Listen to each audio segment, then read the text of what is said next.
Assalamualaikum warahmatullahi wabarakatuh. Perkenalkan, nama saya Leilani Afidia Kamila Aryana, NIM 12620820391. Di sini saya sebagai moderator dari kelompok 8 yang bertugas untuk memimpin jalannya presentasi dari kelompok kami. Kelompok kami membahas tentang strategi pembelajaran berbasis masalah. Berikut ini penjelasannya.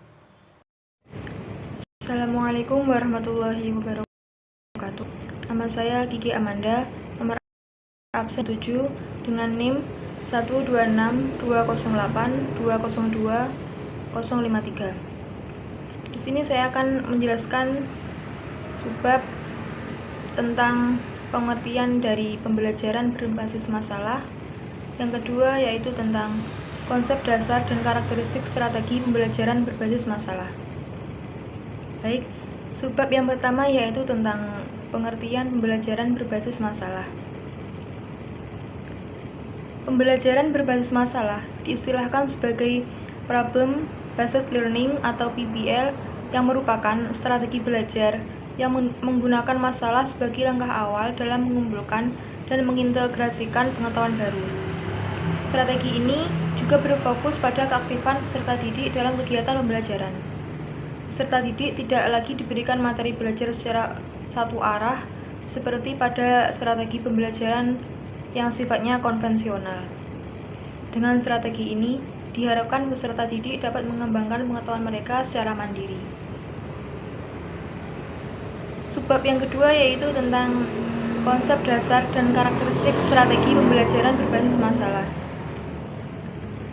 Strategi pembelajaran berbasis masalah dapat diartikan sebagai rangkaian aktivitas pembelajaran yang menekankan pada proses penyelesaian masalah yang dihadapi secara ilmiah. Terdapat 3 ciri utama dari strategi pembelajaran berbasis masalah. Ciri yang pertama yaitu strategi pembelajaran berbasis masalah merupakan rangkaian aktivitas pembelajaran, yang artinya dalam pembelajaran ini tidak mengharapkan siswa hanya sekedar mendengarkan, mencatat, kemudian menghafal materi pelajaran. Akan tetapi, melalui strategi ini, pembelajaran berbasis masalah, siswa aktif berpikir, berkomunikasi, mencari dan mengolah data, dan akhirnya menyimpulkannya. Ciri yang kedua yaitu, aktivitas pembelajaran diarahkan untuk menyelesaikan masalah. Strategi pembelajaran berbasis masalah menempatkan masalah sebagai kata kunci dari proses pembelajaran. Artinya, tanpa masalah tidak mungkin ada proses pembelajaran. Ciri yang ketiga yaitu, pemecahan masalah dilakukan dengan menggunakan pendekatan berpikir secara ilmiah. Berpikir dengan menggunakan metode ilmiah adalah proses berpikir deduktif dan induktif. Proses berpikir ini dilakukan secara sistematis dan empiris. Sistematis artinya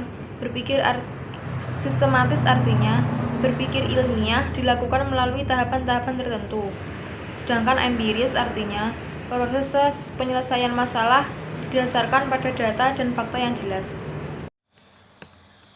Saya Leilani Afidia Kamila Aryana dengan NIM 126208203 akan menjelaskan tentang hakikat masalah yang dihadapi dalam strategi pembelajaran berbasis masalah. Hakikat masalah pada SPBM adalah kesenjangan antara situasi nyata dan kondisi yang diharapkan.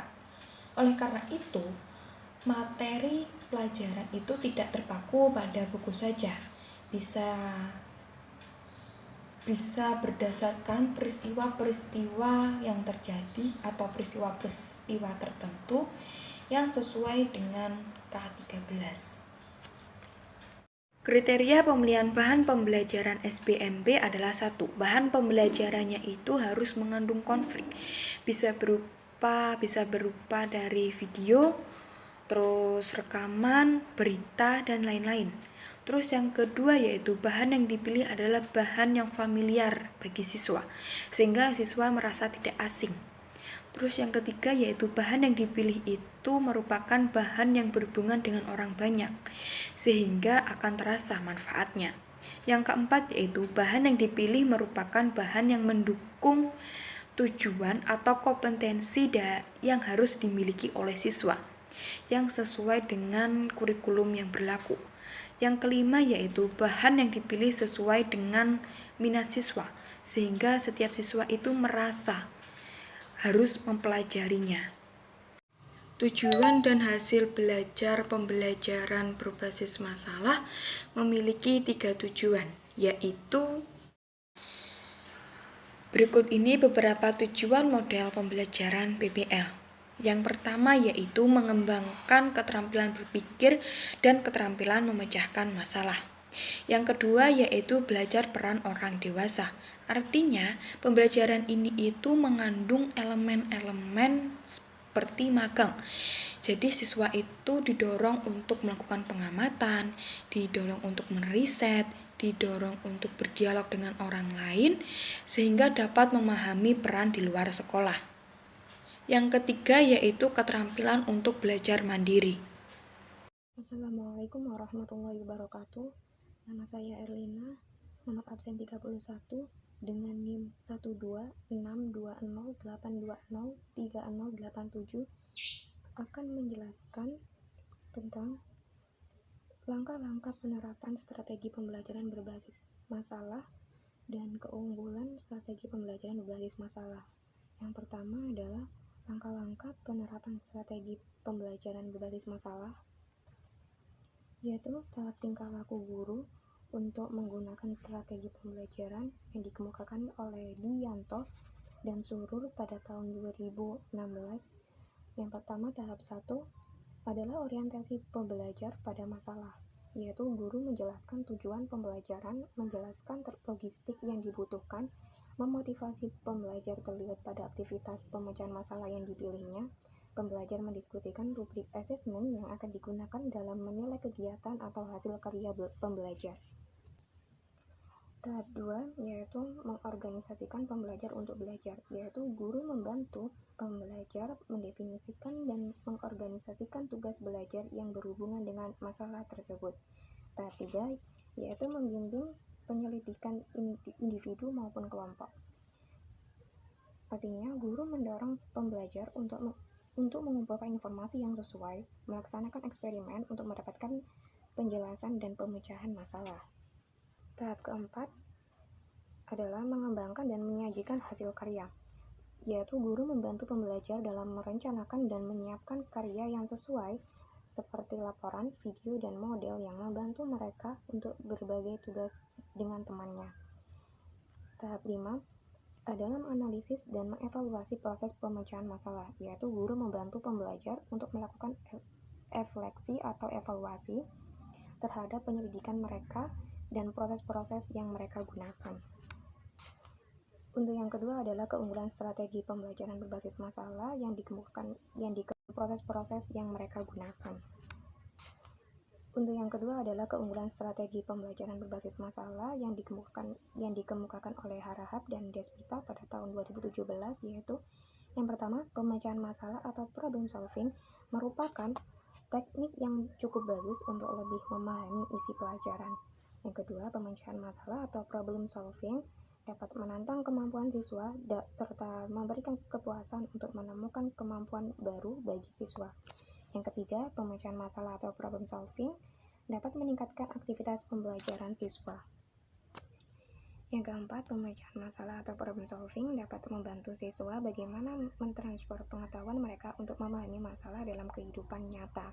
Yang kelima, pemecahan masalah atau problem solving dapat membantu siswa untuk mengembangkan pengetahuan barunya dan bertanggung jawab dalam pembelajaran yang mereka lakukan. Di samping itu, pemecahan masalah itu juga dapat mendorong untuk melakukan evaluasi sendiri, baik terhadap hasil maupun proses belajarnya. Yang keenam, melalui pemecahan masalah atau problem solving bisa memperlihatkan kepada siswa bahwa setiap mata pelajaran seperti matematika, IPA, sejarah, dan lain sebagainya pada dasarnya merupakan cara berpikir dan sesuatu yang harus dimengerti oleh siswa, bukan hanya sekedar belajar dari guru atau dari buku-buku saja. Yang ketujuh, pemecahan masalah atau problem solving dianggap lebih menyenangkan dan disukai siswa.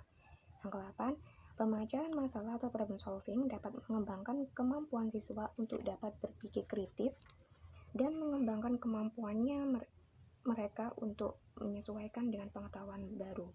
Yang ke-9, pemecahan masalah atau problem solving dapat memberikan kesempatan kepada siswa untuk mengaplikasikan pengetahuan yang mereka miliki dalam dunia nyata. Yang ke-10, pemecahan masalah atau problem solving dapat mengembangkan minat siswa untuk secara terus-menerus belajar sekalipun belajar pada pendidikan formal telah berakhir. Sekian dari saya, kurang lebihnya mohon maaf. Wassalamualaikum warahmatullahi wabarakatuh. Subbab yang terakhir yaitu tentang kelemahan dari strategi pembelajaran berbasis masalah. Di samping dengan adanya keunggulan, strategi pembelajaran berbasis masalah juga memiliki kelemahan. Di antaranya, yang pertama, manakala siswa tidak memiliki minat atau tidak mempunyai kepercayaan bahwa masalah yang dipelajari sulit untuk dipecahkan, maka mereka akan merasa enggan untuk mencoba.